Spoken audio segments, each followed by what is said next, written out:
Hi, I'm Kate Noble, and I'm here from Shine Yoga in Cincinnati. Today is the first day of spring 2020. So a lot to be grateful for as we look to opening up new growing season, and also many of us dealing with some challenges. So today I'm still here at a closed studio, and for those of you that practice regularly with me, I wanted to create a little bit of the feel that you have when you come to class. So that was kind of fun to do, and I'm happy to share that with you. This class is based off my template for the works. So this is a class I normally teach on Saturday mornings at 10:15. I've been teaching that class for a very long time, and so it's going to be sad to not be with all the people that are my students and my friends. So connecting to you this way, and it will be good to be back together soon. So this is a long class. So if you're not in for a long class, this is a time you can tune out and check one of the other shorter versions out. And with it being a long class, I'm going to take a little bit of intro time for this class. So for the works, I try to keep it quite traditional. So there's yoga philosophy. Sometimes there's a story, sometimes I share a bit of information about yoga philosophy. We sit for a little bit, sometimes we do breath work, sometimes we do chanting. Then we have a good, strong, solid asana practice. So it can get challenging, but I also offer lots of modifications. I'm in that space of honoring that not all advanced yoga students do hard yoga poses. That I know for me, an advanced student is someone that's really dedicated to the practice, that knows the philosophy and is working on incorporating that into their physical postural practice, but also into everyday life. And then we'll have a good relaxation at the end. So if you're hanging in here with me, get comfortable, make sure that you're sitting in a way that feels good for you. You're at home, you could just lay on the floor for this part if you wanted to as well. And I'll ask you, and I'll do here as well, just to take a moment to close our eyes. So I like to do this not just for the students, but for myself as a teacher, just to take a breath. I plan a lot for my classes, and by the time I move through traffic to get to the studio, I can kind of forget a little bit. So just taking this moment to really center into our bodies, to feel our breath, and to let it just kind of lengthen out a little bit. Let the inhale be a little longer, the exhale a little more complete. Not that you need to breathe harder, deeper, just more patient. Just give yourself some time. As we will move to some challenging aspects in this practice, I want to remind you to take good care of yourself, that nothing should ever hurt. Some of us are living with chronic pain, so nothing should hurt more than normal. I'll often be looking at my students' faces, and if I see someone grimacing, just to offer that gentle reminder to soften. I feel like yoga is about learning to do hard things gracefully. I'm going to give a little deeper introduction for today's practice. So you can keep your eyes closed, or if you want to watch me talk, you can open your eyes. So one of the things I feel like makes me unique as a teacher, yoga teacher in modern yoga world today, is that I acknowledge the challenges that we're all facing. Like, I don't want to hide and run away from them. I feel like if we do that, they still live in us. So that taking some time to acknowledge that this is a really hard time in life for a lot of us, for us as adults, but I'm also watching my kids just kind of lose everything that, that they've been working for. So there's a lot of feeling of loss and uncertainty for many of us. I'm a small business owner, so I feel responsible for myself, my family, my team, and deeply for the community that really is the lifeblood of Shine. We can't exist without our students. So this is a challenging time for all of us. And as I was thinking about it this morning, just this idea of Pandora's box has been opened up. And in Indian literature, there's the story of the churning of the ocean of milk. So I won't go into the full story, but if you've got time on your hands to check out some stuff, look that up, the churning of the ocean of milk.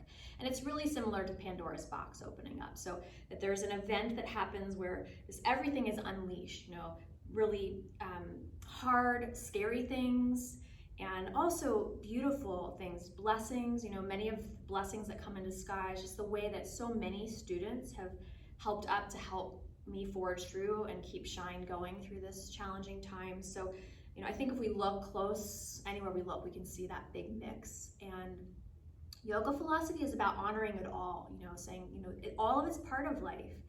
And rather than judging certain things as good or bad, as an end-all, be-all, that there is this dynamic relationship in the things that feel light and the things that feel dark. And that while I don't want to say that bad things happen so that good things can come out of it, we have the potential to do that for each other, and for ourselves. So when there is a hardship, there are always little silver linings, and there's always opportunities for us to learn more, to grow more, to strengthen, to become more empathetic for other people, and to rework the system so that our lives can be better for us as individuals and for the collective whole. So I feel like in a nutshell, that's really what yoga is about, that you're looking at the full spectrum, and then you become an alchemist, and you're like, okay, I'm gonna pull this in, I'm gonna pull this in, I'm gonna focus my energy, and I'm gonna make this offering or this creation. So I wanna kind of acknowledge that here on the first day of spring, that nature is doing a very similar thing. Nature is churning. We had a tornado warning last night on top of everything else we're dealing with. So there's storms and water and floods, and there is this great churning time, and it's just breaking up all that's been built in the previous growing cycles so that new things have an opportunity to grow up and out of that. So as we move through the yoga practice, I'll kind of reference that a little bit. We are going to start with a chant today, and this is the Gayatri Mantra, and it's said to be the first chant. I went to Catholic school, so when I first got into yoga, I felt a little uncomfortable with a lot of the mythologies and the mantras, but yoga really is a universal philosophy, and that it honors all the religions. In its viewpoint, all the gods are valid. So if you believe in just one, yours is valid.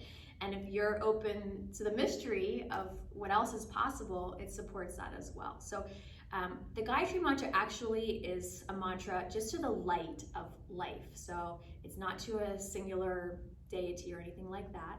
And the gist of it, when I chant and I'm thinking about this concept that when we focus on the light, the love, the goodness in the world, we align with that, and then we become a channel, a vessel for that, and we become the light that we're focusing on. So that, for me, is the essential meaning of the Gayatri Mantra. Now, I'm so nervous to sing in front of a camera. I mean, sitting here, talking to you, that's hard. That was hard enough to get over. I'm starting to get the hang of this, and now singing, oh my God. So please be kind in any thoughts or judgments, and just know this is a deep offering from my heart to share with my students, that I normally practice with, and then maybe more that are joining me in this virtual new world. Okay, so I'm gonna switch the cross of my legs. We've been sitting cross-legged there for a while, and so I like to do the opposite leg. This is my least favorite side. Maybe that would feel good for you. If you did just kind of chill out while I was talking, I would invite you to come sit up nice and tall now, and to bring our hands together in front of our hearts. And again, just come back to your breath, so that whatever I've just offered you through my words, maybe it felt welcome, maybe there were some aspects that felt a little confusing or triggering, whatever it is, that we just now take this time to clear, to connect to our breath. I'm gonna chant the sound of Om once, kind of nice and long and full, and besides the symbolism of chanting the Om, it does really help make it easier to breathe and obviously to chant. So we'll do one long Om, and then I'll chant the Gayatri Mantra. You can look that up. It's Gayatri. And if you know it, please join along and check out and see what your pets and people might do when you chant. Okay, so we're gonna breathe out through the nose, back in.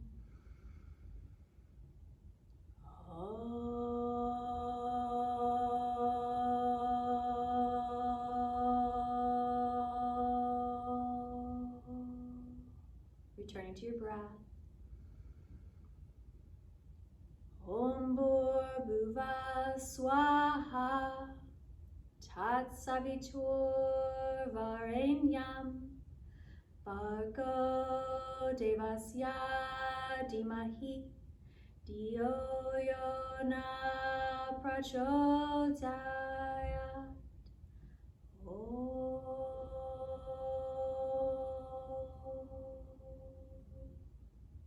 Coming back to your breath. Just take a quiet moment to consider, what I've offered as the inspiration of the practice, and honor what you're going through, what you're dealing with. Think about why you turned this video on, why you're still hanging in here with me, and let yourself set some intentions perhaps for your practice. What do you want to work on? Where do you want to focus? So you create a sense of not just physical alignment in the poses, but a sense of alignment between thought, feeling, and action. And then just bow your head towards your heart. I like to put my forehead against my hands, this kind of gesture of humbleness, of remembering to pay attention to the heart, not just what goes through my head, but there is a sense of unity in all the aspects of our being, body, mind, heart, and soul. And then with your next exhale, release your hands and open your eyes. Just give your wrists a good roll and your fingers a good wiggle. Roll your shoulders. All right, we're gonna start laying on our stomachs. I have a blanket here. I'm gonna move that off to the side.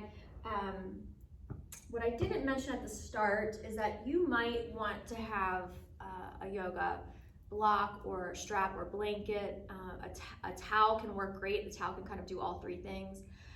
Scarf or something like that. So we won't need it for a while, but just have that in mind and maybe think about where that might be in your house. So when it's time, you could go grab it real quick. Okay, so we're coming to our stomachs and we're gonna come into Sphinx pose to start. So you're on your belly and then on your forearms. And if that feels uncomfortable in your lower back, take your arms more forward and you'll have less of a bend in your lower back. And let your head hang down. And again, connect to your breath and feel into your lower back. So this practice, we are gonna do a good amount of grounding work and also what I call heart opening work. So that's basically back bends. And when we do back bends in a yoga practice, a lot of times we're moving beyond normal range of motion. So we should use care there. And we're gonna make sure that we're not overarching on our low back, and we're also gonna watch what we're doing with our shoulders. So those will be things to watch out for in this practice. From here, just let yourself rock side to side and connect to your breath. So you have breath and movement. And think about opening up this space in your side waist between your hip and your rib. And let your head sway also, side to side. So you're softening the sides of your neck. This is called Bhumi Pranam, and much of what I know in yoga, I want to acknowledge, I learned from my teacher, Sienna Sherman, and she has so many online offerings all over the place. So I would encourage you while you're exploring home practice to check out what she has to offer, and know that there'll be a lot of things in this practice that I learned and inspired from her. So I want to thank you, Sienna. All right, stretching out long, your arms overhead. You're gonna put your forehead on the floor. I'm not gonna keep mine there for long because you won't be able to hear me. So forehead on the floor. You can come up onto your fingertips if you like. You do wanna tuck your chin into your chest. And then I want you to think about making your inner body super long. So you're gonna do that by activating your inner core, which actually starts in the pelvic floor. We talk about the pelvic floor in my yoga practices. There is something called the Mula Bandha, and that's where you pull your tailbone down and towards your pubic bone. That will tone your pelvic floor. We might know that as a Kegel, and it helps stabilize the low back and the pelvis. Then you want to draw your inner low belly in and up so that you have a sense of tone. So tailbone's rooting down and inner low belly draws in and up. And now breathe into your back ribs. Good. Come back up to Sphinx pose and just let yourself be kind of comfortable hanging out on your elbows. and just bend one knee, bend it tight, pressing your heel to your hip, and you might feel that your lower back starts to overarch. So if it does, you root tailbone down and inner low belly in and up, and then just circle your ankle and wiggle your toes. And then just same thing on the other side.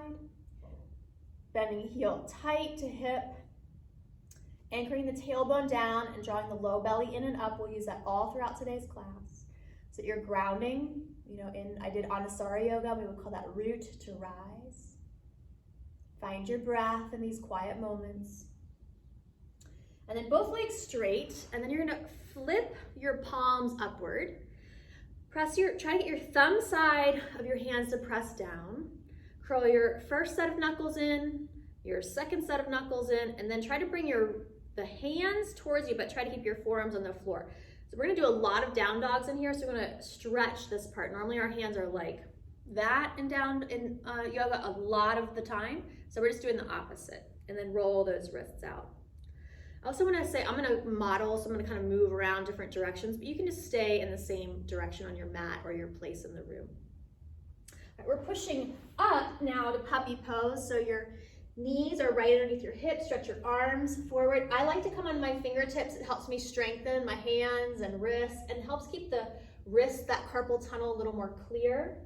Your hips press up and back, lift your head up between your arms, and then sink your heart down.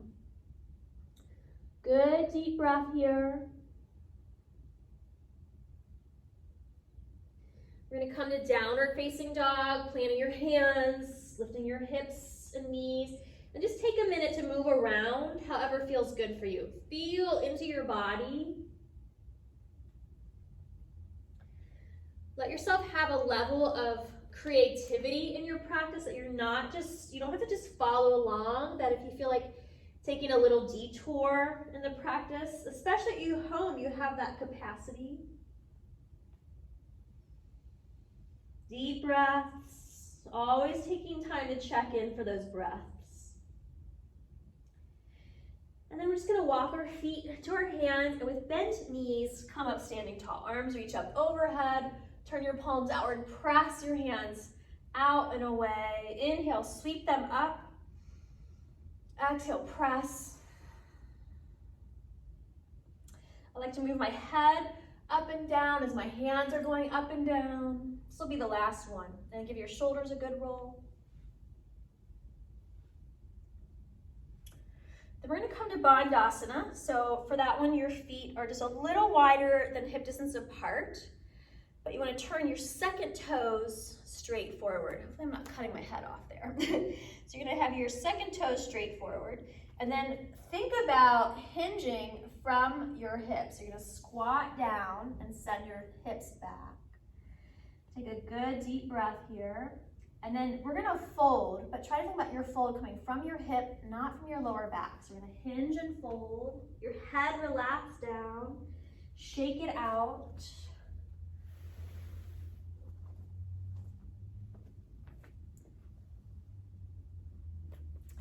And then we're gonna step back to downward facing dog.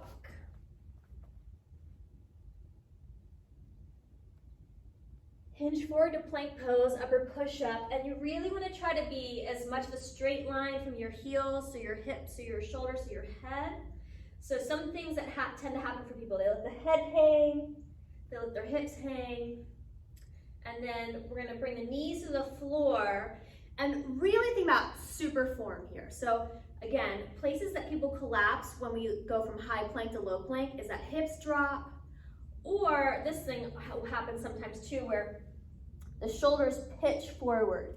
So you're gonna bend your elbows straight back and close to your ribs, belly strong and slow lower. And then just lay all the way down on the ground. And once again, stretch your arms overhead, your legs down long. Try to get the inner column of your body super long. Bring your elbows underneath your shoulders and interlace your fingers. And we're gonna take an elbow knee plank. So we're pushing up. Even if you can do it on your feet and that feels like, oh, that's harder, I wanna do the harder version, try to keep your knees down because it'll make you use only your core and not your legs. So it will build this deep inner core strength. You wanna think about your low belly hugging in and up. Lower down, bring your hands next to the sides of your body, curl your shoulders back, find your bandha, so tailbone down, inner low belly in and up.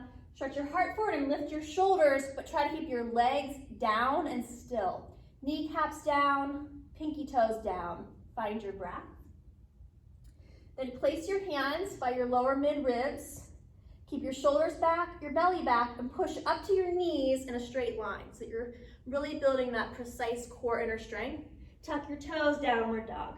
Good full deep breaths here.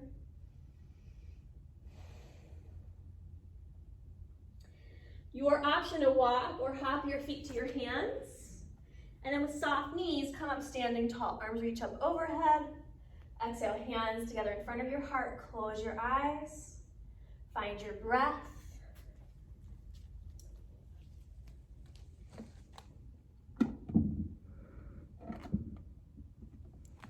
Good. Bring your hands now to the backs of your hips. Root down through your sitting bones and lift up through your inner low belly. Lift your heart up and curl your shoulders back.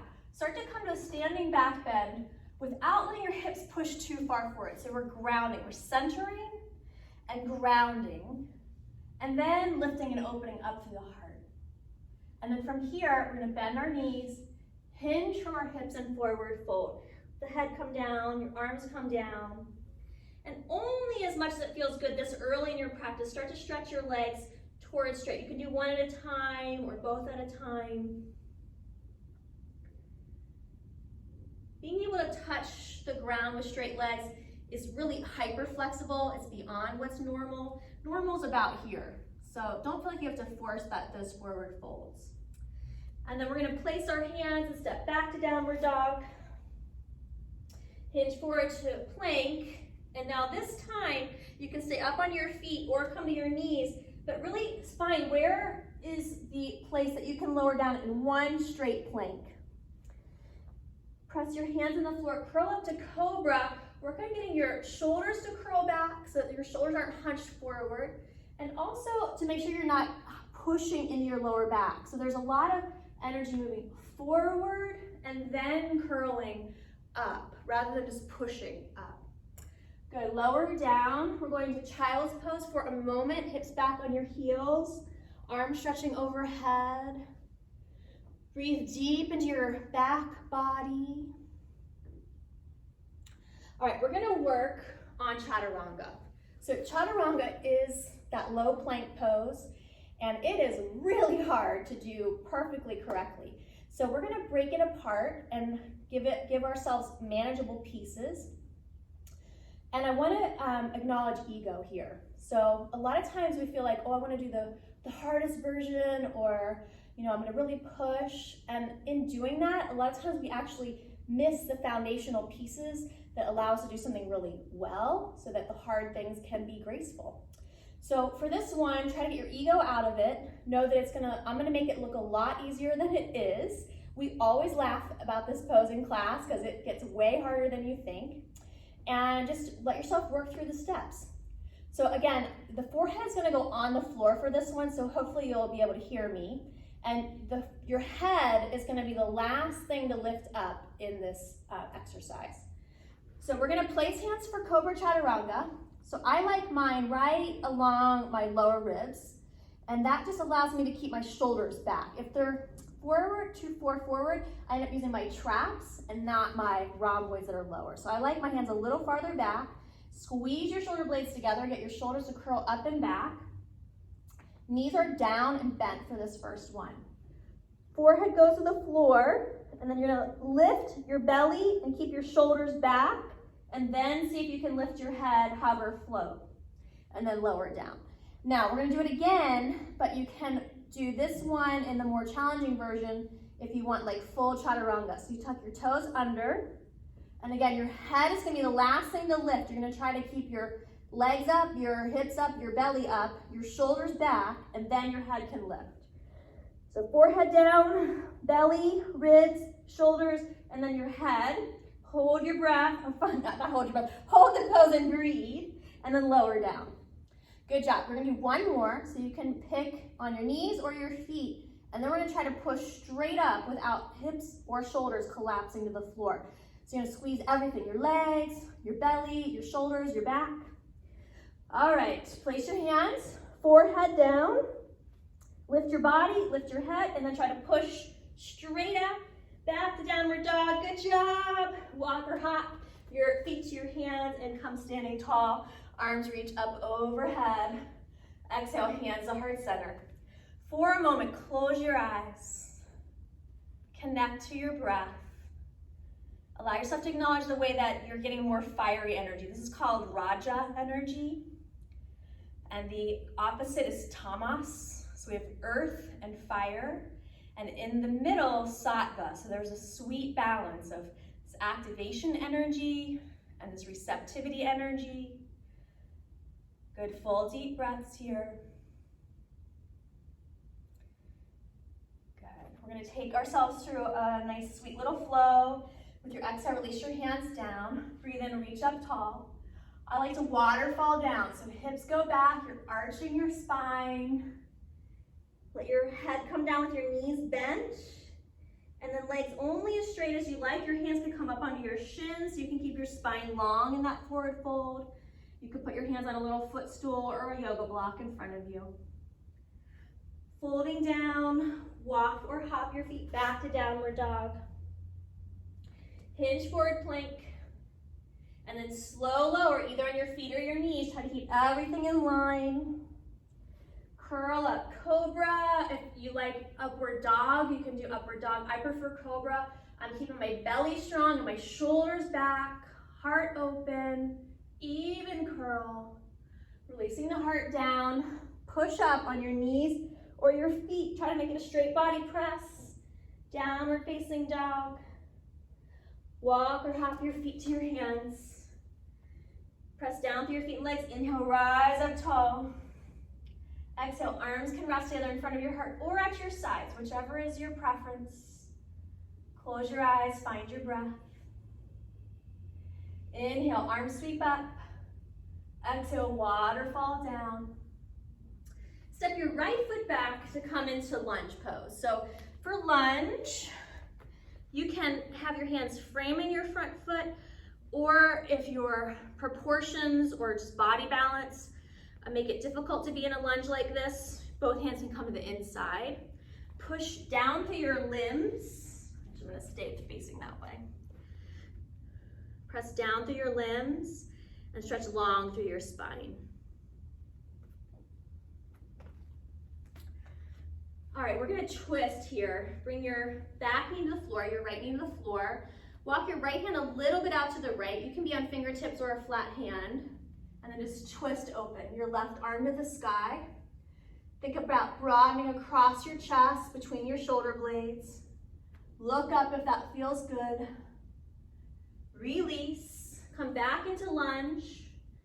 Just step your back foot forward and front foot back to change sides. Feel into your hips and notice if your hips feel symmetrical or if they're kind of a little diagonal or off kilter. And do try to square them off. Pushing down through arms and legs, long through spine.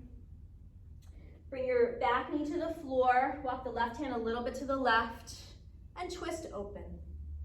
Deep heart breath. Have a sense of opening your heart to the possibilities that might live here in these challenging times. But a lot of what we've known before is really strained and kind of falling apart. It's the truth of it. It's hard. So allow ourselves to see where those openings might be, where we can bring in a new sense of creativity and possibility. Sometimes we just have to weather the storm. We've got to wait till the hard part's over.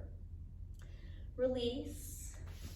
Back to puppy. So you're on your knees, arms reaching forward, let your head come to the floor. Taking this moment that feels like you're practicing humility, surrender. All right, we're gonna take the left foot forward to low lunge.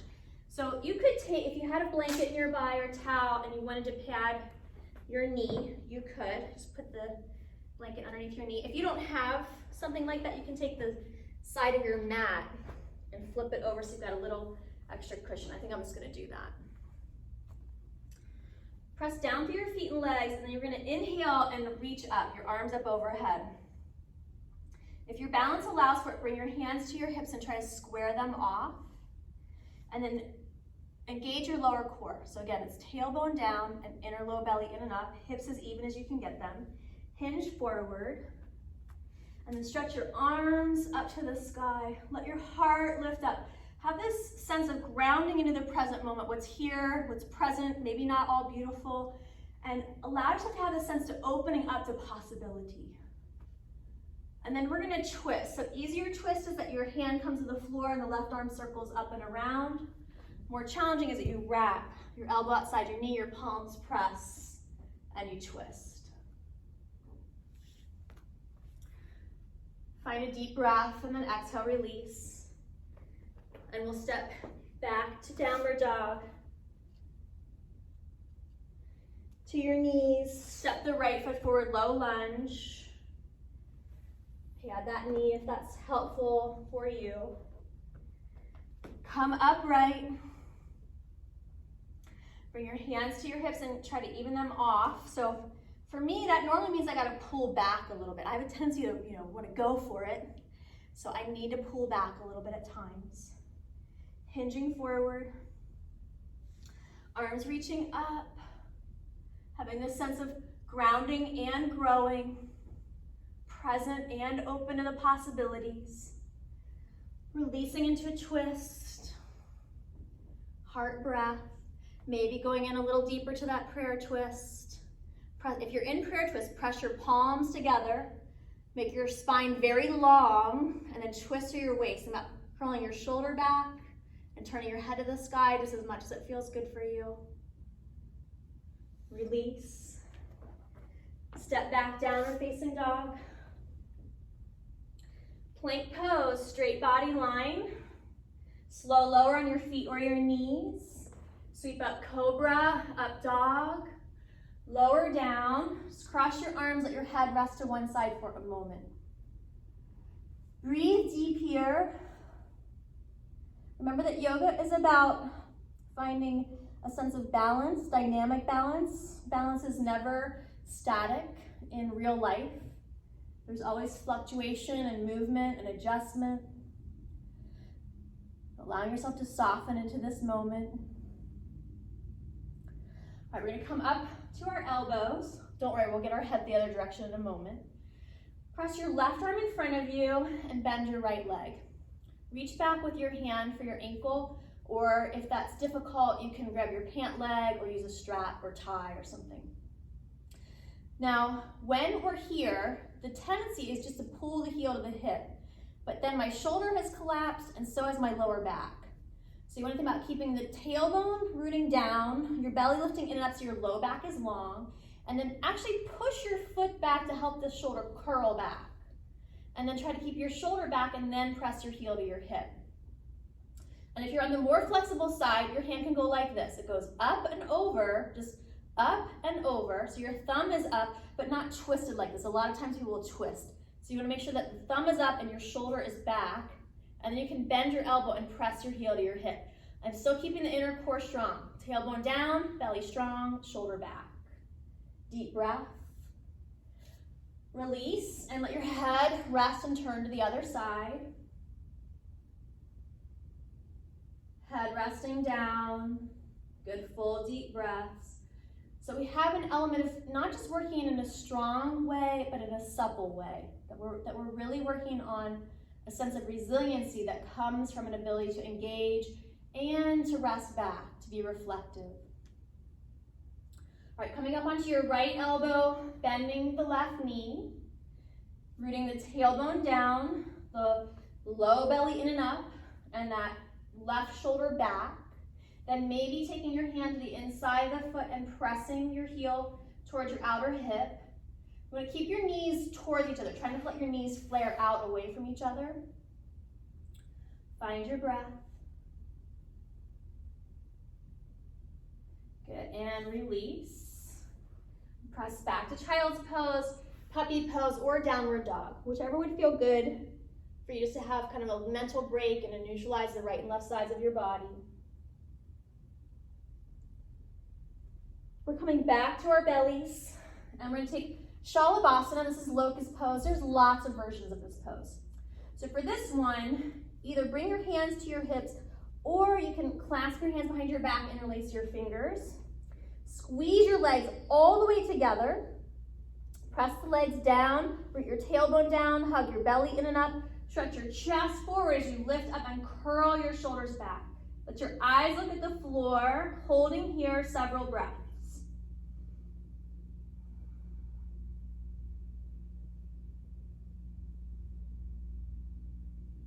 Good. Release and press back to a downward facing pose. So again, child's puppy down dog.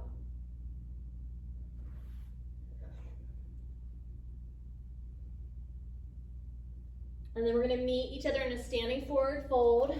Knees can be bent or straight. Inhale, stand tall, arms reach up overhead. Turn your palms out and away, relax your arms down. Give your shoulders a good roll. Roll your head and your neck. If you feel like wiggling in any other way, you can. You're at home, so no one's going to watch you be silly. Okay, we're gonna take a couple rounds of standing postures now. So if balance is easy for you, you can just stand in the middle of the room.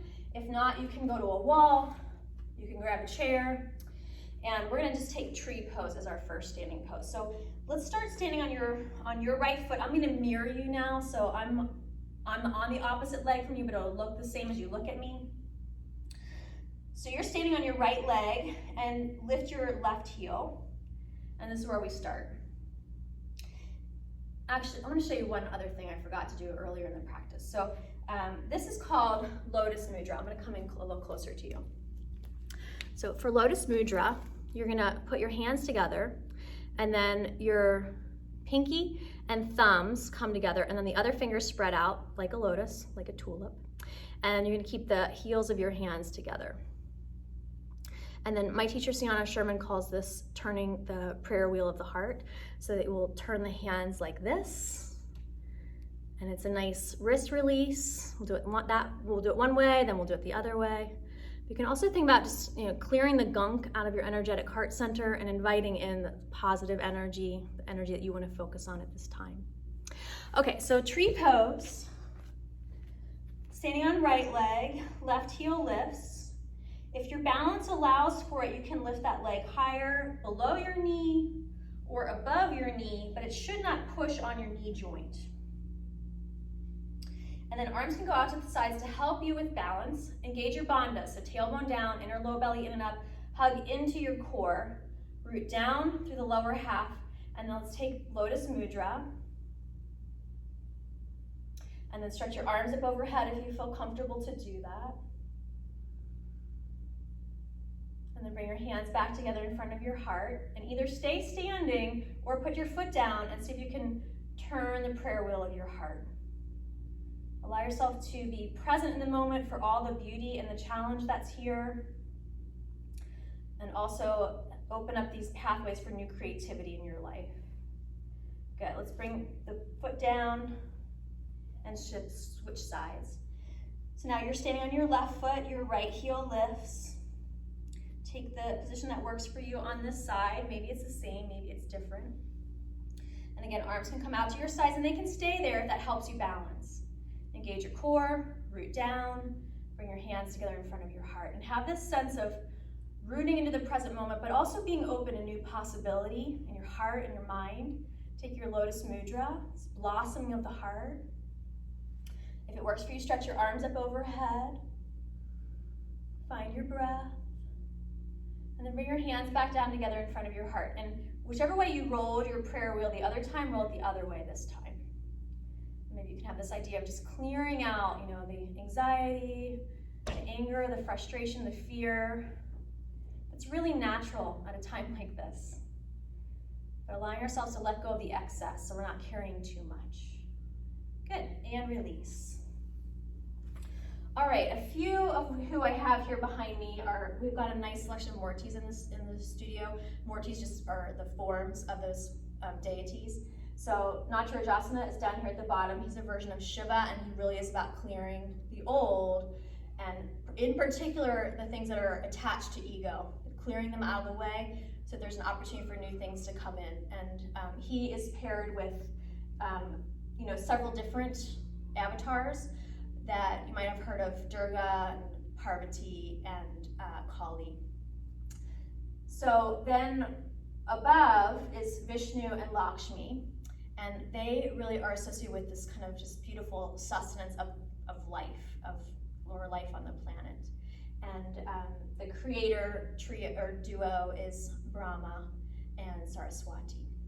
All right, so we're gonna take Natarajasana's pose. It's a really popular yoga pose, and again, it's a balanced pose, so if that's challenging for you, just put your hand on the wall or a chair. We're gonna do two versions here. The first one, just like we do when we're laying down. So you're holding onto the outside edge of your foot, and what tends to happen for people is they overarch to the lower back. So pop your knee forward, hug your belly back or your tailbone down. See if you can stretch the left arm overhead. Now, right now, my right knee is a little bit in front of the hip because this is where I have tension in that psoas. So now I'm gonna try to root the knee down without letting my pelvis tilt. So it's really a deep isometric through your glutes and your center. Good, we'll do the other side. Staying on right foot, bending left leg. And on this one, we're actually trying not to back bend. So we're trying to be neutral through pelvis and core. There's tone in belly and glutes as you're trying to reach your knee down without letting your back arch. This top arm straight through the elbow if it's overhead. Good, release. Now we're gonna come back to the first side and you're holding the foot with that flip hand. So I'm holding to the inside and then extending your leg up and back behind you to reach your arm in front of you. Maintaining that core strength, feeling centered and grounded in your standing leg as you open up to possibility. And then nice and easy, coming all the way back up, both feet to the ground, both arms to the sky. Look up, exhale, relax down and out. And then your second side, standing on the right leg, you're holding onto the inside of the foot for this one, that shoulder rolling back and your thumb up. Strong through your center, staying centered and grounded, taking your time so you don't lose your balance for the sake of rushing. Sometimes we just need to wait things out, let them take their time. Full deep breaths. Good, inhale, stand tall, both feet to the ground, arms to the sky. Exhale, bring your hands together in front of your heart, close your eyes. Now let your arms relax at your sides. Feel into your body and allow yourself to adjust your stance so that you feel both steady and relaxed in your standing posture. Try to be as soft and gentle here as you can. Good, full deep breaths. It's a standing meditative moment. We take the time to be more reflective and less active. You might feel your body kind of giving you sensations. Maybe you feel it wanting to kind of realign itself a little bit. Let that happen. You don't have to hold super still. Let there be this sense of dynamic, energetic flow and relationship of all your parts.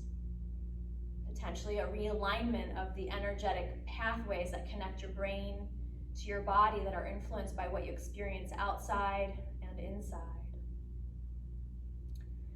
All right, inhale, open your eyes, stretch your arms up, turn your palms out and press them back out and away, roll your shoulders. So this is another one I think of Sienna every time I do this one. We're gonna come to a wide-legged stance, turn your toes out, you're coming into goddess squat. Your feet can just be turned out how they're comfortable, but you do wanna make sure your knees are right over toes, and then just rock and roll a little bit through your hips and your pelvis. We're gonna take Prasarita Padottanasana next, which is wide-legged forward fold. So you're gonna just bring your hands to the floor. Now turn your feet parallel. Stretch your spine long and let that be a major focus, that your spine is long. Then begin to stretch your legs straight, but try to keep your spine long. And then we'll fold, but again, try to let it be a fold from the hip, not from your lower back. So the low back pulls forward, your belly is strong, hinge and fold. Your hands again could go in a block here. Let your head relax down. We're just gonna take a couple breaths here, full deep breaths in and out.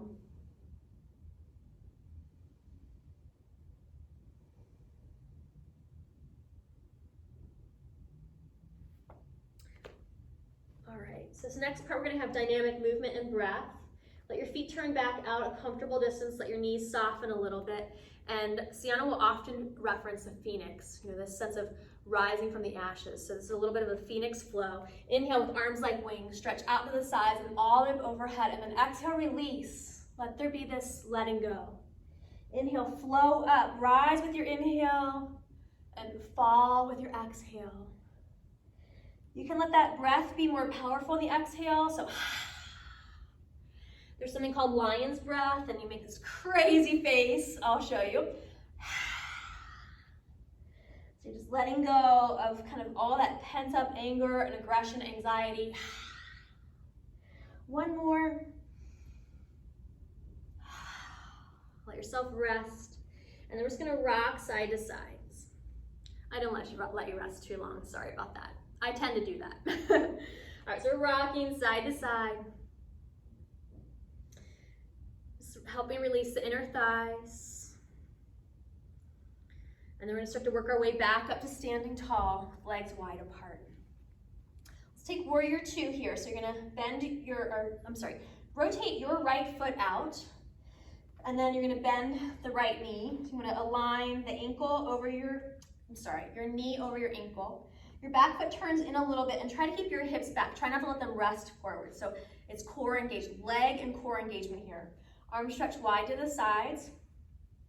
And just for a couple times, we're gonna flow forward for side angle pose and back for warrior goddess. Just a couple times flowing with your breath. Warrior goddess, I do think of Kali and Durga and Parvati, these fierce women that aren't afraid to kind of swipe out the old so there can be space for something new. Come back to warrior two. Now here, either bring your hands to your hips or clasp your hands behind your back. Exhale, hinge and forward fold. Keep your legs strong, let your upper body relax. Press down through your feet and legs. Inhale, rise up tall, stretch both legs straight.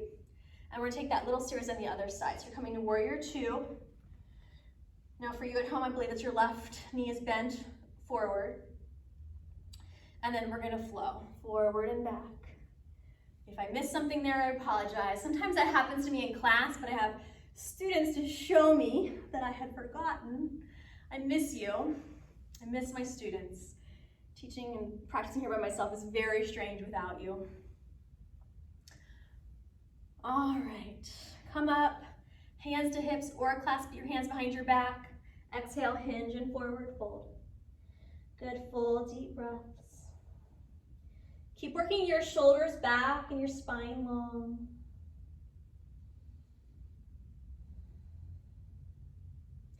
Good. Just for this one, release your hands on the floor. Come back to that wide-legged forward fold. And we're going into those lunges, maybe a little deeper this time. And if you can, try to keep the heel of the knee that's bending, try to keep that heel down. Come back to the middle, feet parallel. Walk your hands to your right. And you can kind of twist in here a little bit. Go to your left.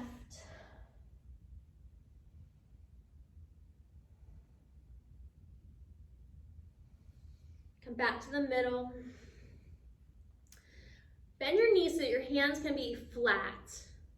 And then with your hands flat, either walk or hop your feet together. And then we're gonna just come down into a little squat. Now, I'm not gonna be too particular for this one. So make sure it feels good in your knees. If you have knee issues, you might just do it like this. It's hard for most people to have their heels down in squat, so you can just do it the easier version with your heels lifted. If you like that full version, let your feet come a little wider apart. Heels drop down, spine long. Good, full deep breaths. Okay, I'm moving this mat forward and back so I fit on the screen. I'm still getting used to filming. The closer I am, the better you can hear me, but the further I am, I get cut off. So we're gonna do some things reclined now, so I'm just walking in a little closer to you. Come lay down on your back. And we're gonna take a couple rounds of windshield wipers. So just rocking your legs side to side. Your hands can be wherever they're most comfortable. Connect back into the rhythm of your breath.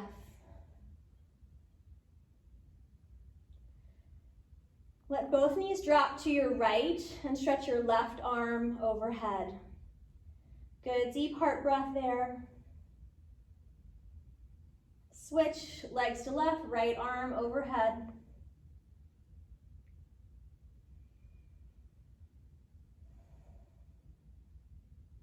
Hug both knees into your chest, lift your head and shoulders up off the floor as long as that feels okay for you. Point your toes. And then we're gonna take cactus pose. So your arms are bent at 90 degrees, the elbows right out from the shoulders. Try to get your wrists flat. You know, if we type a lot, we tend to kind of have this lift through the wrist, so try to get your wrists flat down. This is more about what's happening through your upper body and less about what's happening to your lower body. So you're gonna try to keep your right shoulder down as you take your knees to the left. If I go too quick, it pops up. So I'm engaging, I'm hugging in, I'm centering and grounding. And in that centering and grounding the back body, it opens up the heart center, the front body. Good, full deep breath here. Sweep your knees up to the middle and to the right as you keep that left shoulder pressing back and down. When I'm practicing at home, I like to take this hand and just kind of press this knee down and then push your hip away from your rib. Let my low back come into a little bit more of an arch. Deep chest breath. Good, release both feet to the floor, feet flat, your heels lined up with your sitting bones, the knees straight forward. Don't let them flare out for this one. We're taking bridge. We're gonna bend the elbows. Press your elbows and your shoulders into the floor, and you get a pre-back bend. So you already kind of lift up behind your ribs. And keep pressing into your skull, your shoulders, your feet. Lift your hips up. Instead of trying to push your hips high, think about stretching your body long. If it would feel good for you, your arms can go straight. You can interlace your fingers and then tuck one shoulder under and then the other. And then it will take you higher, but I'm still focusing on length. Good, deep heart breath. Good, and release. Let your body come to constructive rest. Feet wide, knees knock knee together, your arms to your sides. Good, deep heart breath there.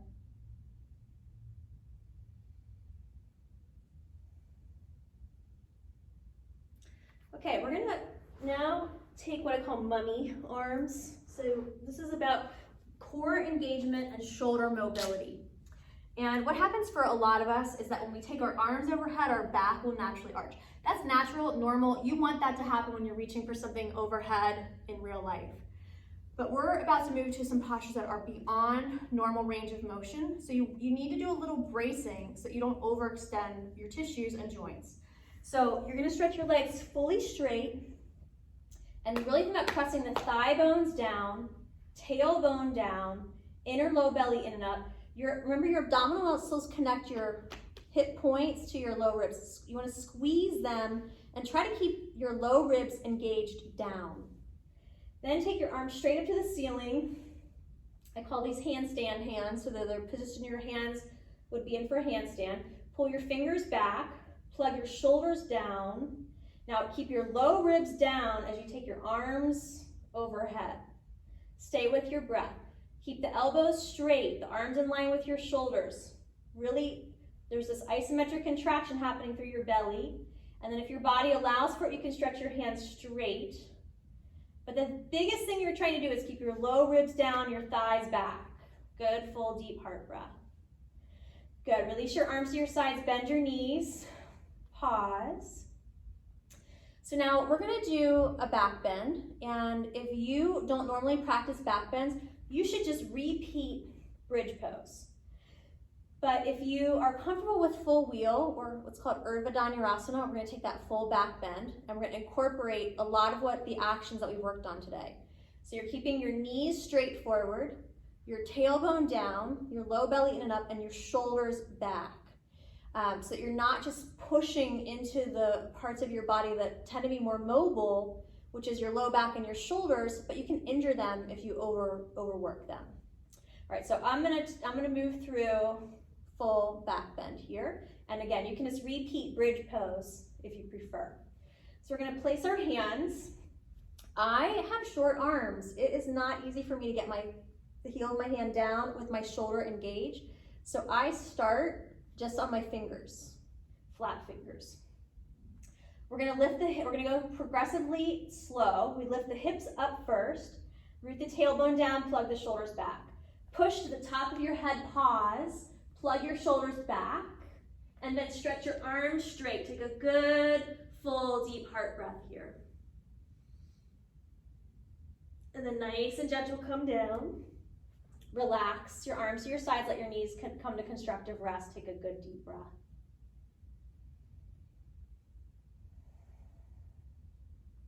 All right, we're gonna flip over and come to our hands and knees.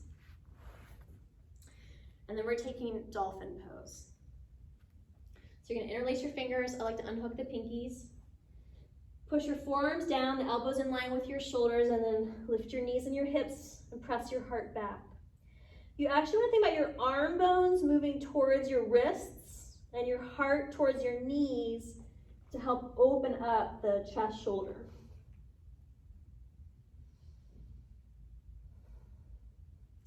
Good, come down. Okay, so this next little series has some hard versions and some more gentle versions, so you're gonna pick. And earlier we did Natrajasana, like this. And we're gonna do Natrajasana legs in a back bend. And there's like an easy version, and then there's a really hard version. So please take good care of yourself when you're moving through this. So we're gonna come into our back bend of choice. If you're an advanced practitioner, we're gonna come into Viparita Karni, which is back bend on your elbows. And sorry, I lost my train of thought there for a second. So I'm gonna go all the way to that more advanced variation. You can certainly follow along. But if back bending is hard, if like bridge pose was hard enough, then you can just do the leg work, just one knee bent and the other leg up, and you can start to relax a little bit. We're getting close to the end of this practice. So, you know, this is the time where in my class, I feel like there's two paths, right? That people that wanna work a little harder and people that are just really ready to chill out and relax, and both are good. Okay, so we're gonna come to a back bend of choice, and then we're gonna keep the left leg down and stretch the right leg up, and I'm gonna take our time to walk you and to talk you through Viparita Karni. All right, so here we go. You're coming to prepare for your back bend. So I'm gonna start in Urdhva Dhanurasana. You might be in bridge pose. I'm gonna plug your arm bones back and press your heart towards your fingers. You're gonna come back to the top of your head and walk your arms in like we did for dolphin. And then all of us, wherever you are, push down through your left foot, bring your right knee in and stretch your right leg up. Take a breath. Bring your right foot down, hug into your core, lift the left foot up and stretch it up. Good, deep breath. Both feet back to the floor. If you're in Viparita Karni, both hands to the floor, full back bend and lower down. And then just cross your arms, give yourself a good hug. If you feel like your back was extra archy, tuck your pelvis under and just rock this out. Good, open your arms up, take a breath in, and then cross your arms the other way. Good, upper body squeeze. All right. We have one more pose, one more challenging pose. And if you're done with the challenge, you can just kind of hang out and rest. It's just gonna take us about 90 seconds here. All right, so if you're still in for a little more, we're gonna come up standing tall. I'm actually gonna grab a strap real quick.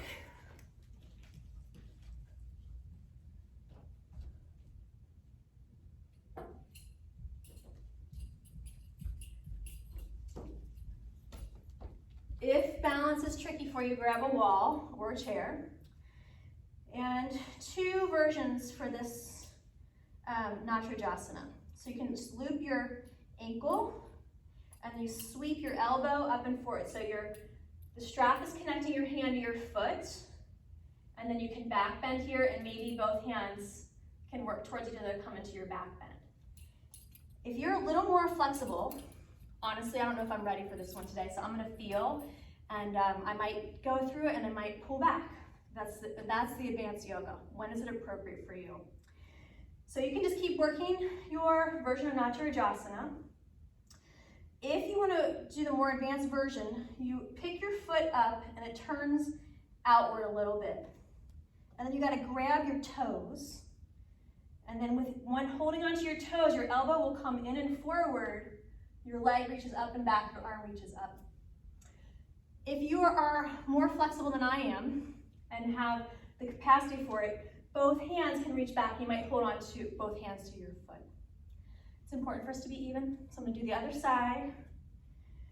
Whatever you're working on right now, think about the main principles of today's practice. The main principles of today's practice are not about what posture that we're doing, but these philosophical principles where we're centering, we're present in the moment. We're allowing ourselves to be okay with what's here, the beauty, the horror, and then to really have a sense of discernment about how we want to use that energy to move forward. Natarajasana is Lord of the Dance, and his story in that form is that he's angry with all the way that ego is showing up in the world and a lot of disrespect.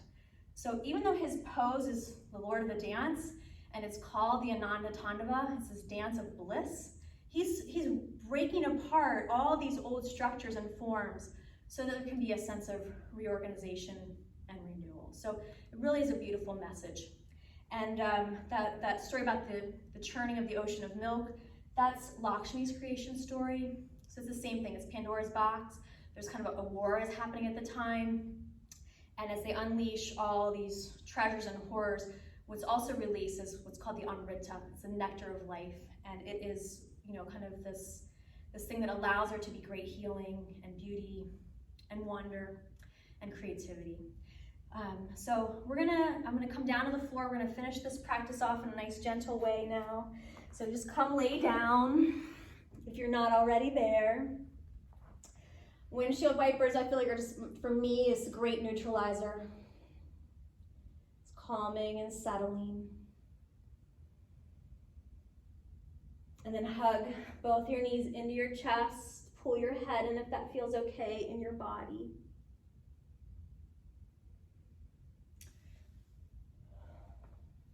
Extend your right leg up to the sky, circle your ankle, wiggle your toes. Cross your right ankle over your left knee, hug the left leg in. You can rock a little if that feels good in your body. Good, deep breaths.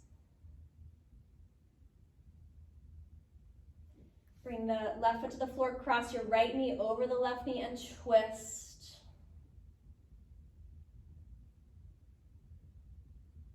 Deep breath.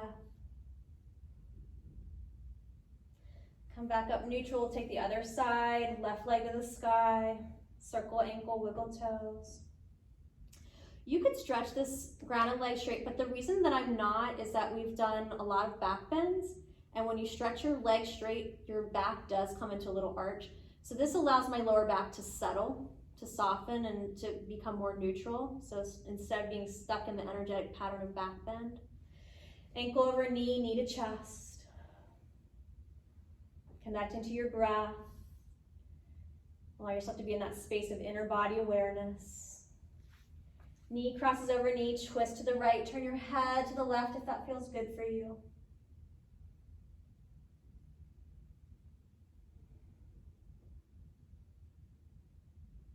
We're gonna roll all the way over and take a close-kneed child's pose, again, to counteract the back bending. So now we're going for length and gentle rounding. This is one of the hardest poses in my body. It's really hard to do well. So if your forehead can touch the floor and you can fold in deep, go for that. Feels better for me to cross my arms and just let my head rest down.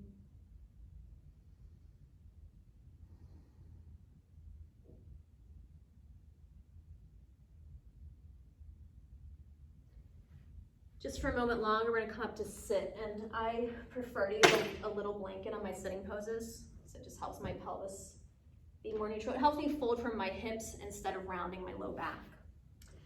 seated butterfly, hands behind you. Lift up through your chest, grounding in the moment. And then opening your heart and your mind to what else might be possible to come out of this time that feels very chaotic and unpredictable. Stretching your arms up overhead. Try to keep your low back long. Arms straight, back to the shoulder blades strong. Your hands to your hips, hinge. Don't worry about how high or low your knees are. Just focus on your spine going forward. Think also about your spinal curve being more even. You know, a lot of people end up kind of hunching through their mid-back. So you're just thinking about moving gently forward and then down. Coming up, legs wide and out to the sides. Arms reach up. Your option. Hands can come behind you. You can just relax a little bit here. We don't have to push, and especially should not at the end. If it feels good, you can just take a gentle forward lean. This is the area where I'm really flexible, so I'm going to go to a nice deep forward fold. As much as teaching you, these have turned into my practice time, so I'm just going to take a moment to settle in here.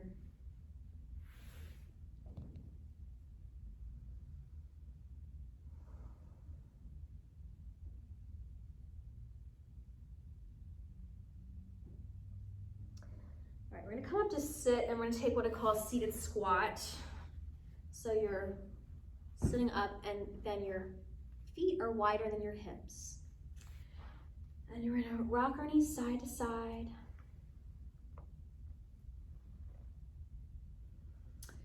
And then let's see which way I want to go. Let both of your knees drop to the right. So your knees and hips are kind of 90 degrees. You're gonna come to your elbow, and the other arm reaches up and over. And we're moving towards Lakshmi's cross pose. So there's lots of versions. You can just stay here if this feels good. This is actually one of my favorite parts of this pose. Next step is you come up and you twist through your waist. And then maybe lay down. And I'm pretty tight here today, so this is where I'm gonna stay. But some of you at home can take your arms wider out to the sides and turn your head, so you'll be in a full solar cross position. So your arms moving out from the center, and in this position with the knees and elbows bent.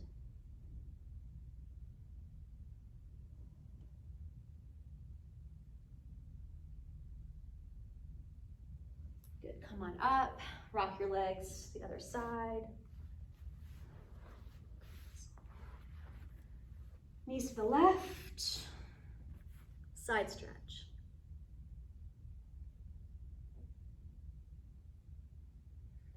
And maybe folding, maybe opening up and twisting deeper. So this is Lakshmi's cross pose, solar cross pose. It's also Swastikasana, and it actually very much predates Hitler's swastika. So, sometimes people feel triggered when they hear that word. I think it's important to remember that it had a beautiful beginning, and it is a symbol of new possibilities. So that Hitler took that and twisted it and turned it into something very scary.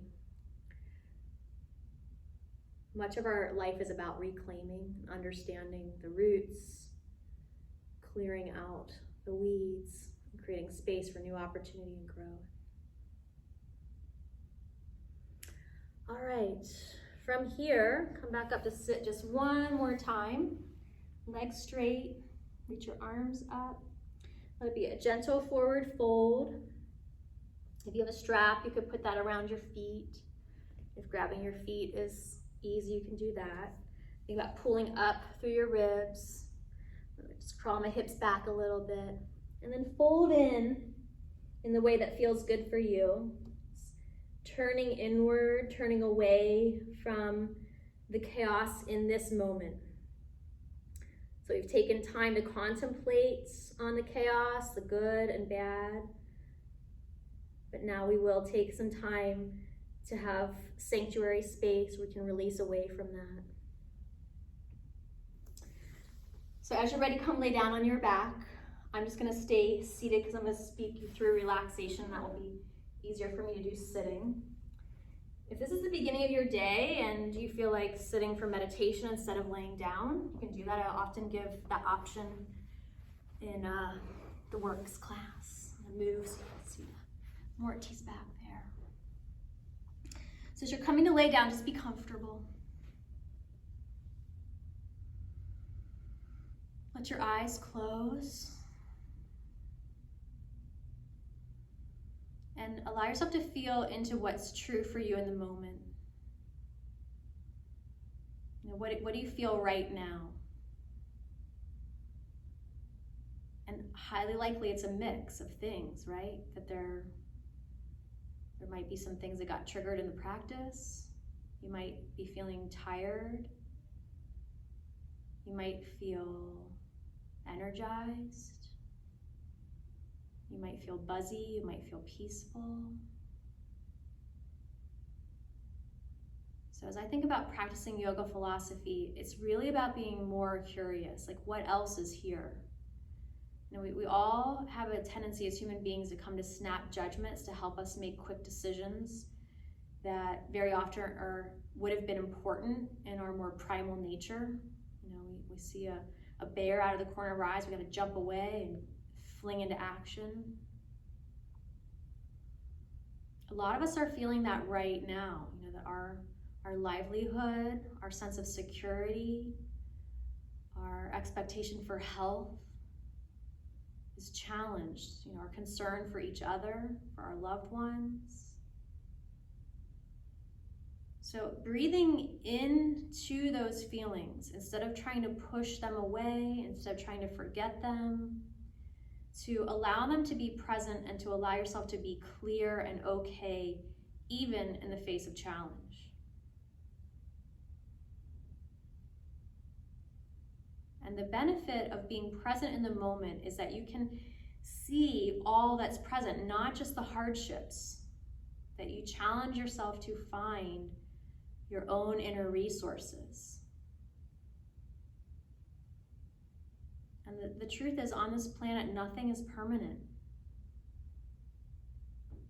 Some students have even found bacteria that eats plastic. So even plastic is going to have its day of renewal. Allowing yourself to be present with what is.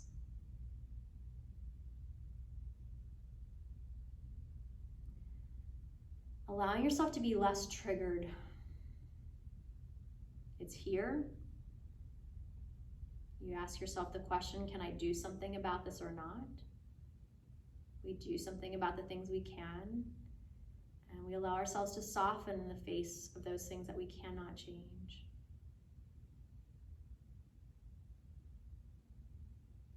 And as we have that sense of settling, we have a greater capacity to connect into the fullness of our being. Our logic, but quite possibly insight, inspiration, intuition. You know, if we took science class, we likely know that we use a very small portion of our brain. I think that's even more true than we know. Yoga reminds us that we're all connected in this big field, this ocean of consciousness. And while things have been churned up, and there are things that are challenging, there also are blessings here for those of us that will seek them out, to make the effort to realign our lives for ourselves and in our relationships. The capacity to be much more crystal clear about what really matters. What matters? What matters for you today, right here, in this day, whichever day you've chosen to take this video, what matters for you today? With whatever time you have left in your day, what do you want to do with that time? What is going to feel fulfilling? What's going to create opportunities for you to enjoy your life?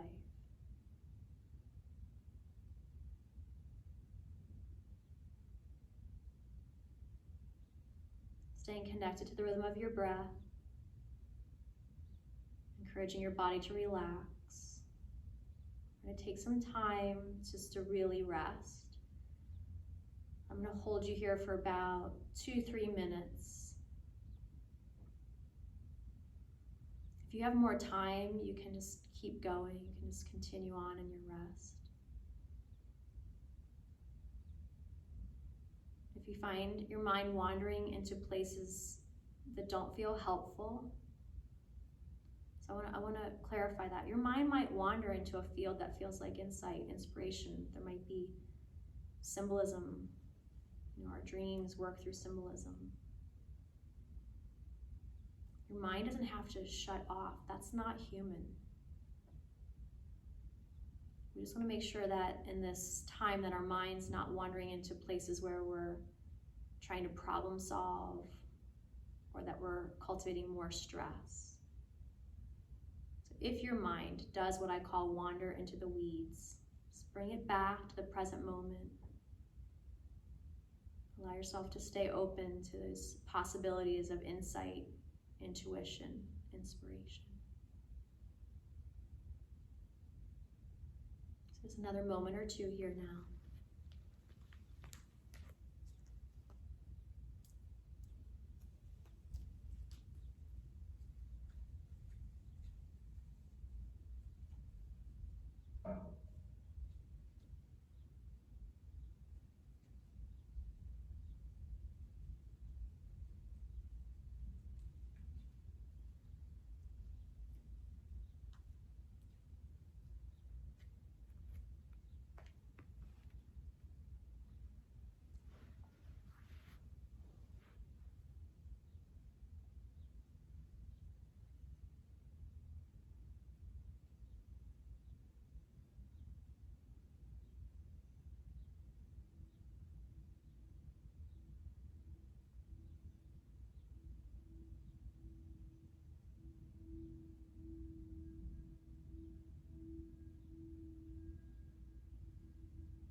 Hear the resonant sound of the chime. That if you were here in the room with me, you'd hear it move from my singular spot and radiate out.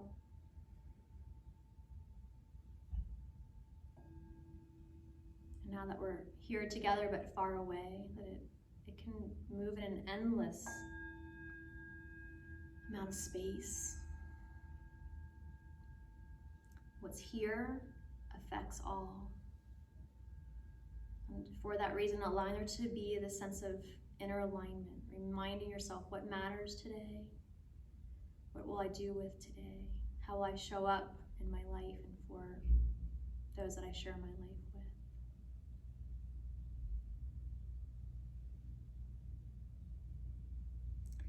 If you're still laying down and you're still with us, give yourself a moment just to stretch. Breathe, move. Sit up, and when you come up to sit, you might just top off your practice, little head, neck movement, shoulder rolls, a little hug of elbows over each other, and a rock and roll squeeze is a way I just love to end my practice. And we'll chant Om one more time all together, that you have a beautiful day. I hope that this is in its way, a new type of spring where we can all heal quickly and come back together and really be open to seeing how we might create new opportunities for growth for ourselves and for each other. So if you'd like to take Lotus Mudra, you can. Again, the heels of the hands, thumbs, fingers together, other fingers spread wide. And just take a moment to feel that sense of opening to possibility by being fully present in the moment, aware of the challenges, but also of the blessings and the boons. And then pressing palms back together, and we'll chant the sound of Om, breathing out through your nose. In. Om.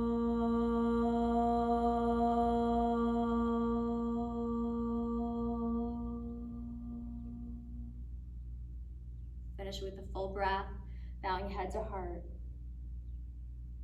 honoring the light within in ourselves and in each other.